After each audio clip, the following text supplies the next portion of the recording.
As I made my way through the mountains, I came across a small wooden cabin. I couldn't help but feel a sense of curiosity and wonder as I approached it.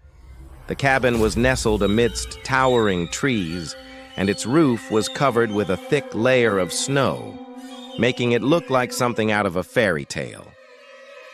I walked up to the door and knocked, but there was no reply. So I tried the handle and found that the door was unlocked.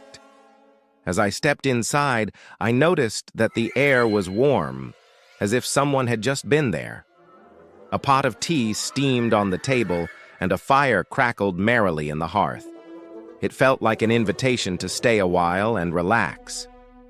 But just as I was about to make myself comfortable, the door slammed shut behind me and I heard a voice whisper from the shadows. "It's been so long since I've had company." I turned around to try to see who was there, but all I saw was a dark figure standing in the corner of the room. "Who's there?" I called out, my voice echoing through the cabin. But the only reply was a soft chuckle. The figure stepped out of the shadows and closer into the light. And that is when I saw that it was an old woman with a kind face and twinkling eyes. "Don't be afraid," she said, her voice raspy but warm. "I won't hurt you." She shuffled over to the table and poured us both some tea. "So tell me, weary traveler, what brings you to my humble abode?"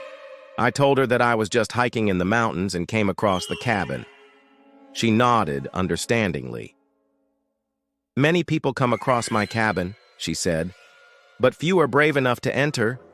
Most of them pass by without a second thought, not realizing that they have stumbled upon a place where the veil between our world and the spirit world is at its thinnest." As she spoke, I couldn't help but feel a sense of unease. Was I in danger?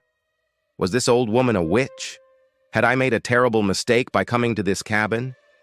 But then she smiled at me, and I saw that her eyes were filled with wisdom and kindness. "Don't worry," she said. "You're safe here. I won't hurt you. In fact, I want to help you." She reached out a gnarled hand and placed it over mine. "You have a kind heart, weary traveler, and I can sense that you are lost and in need of guidance." I hesitated for a moment, torn between my fear and my desperation. Then I took a deep breath and decided to trust this mysterious old woman and her magical cabin.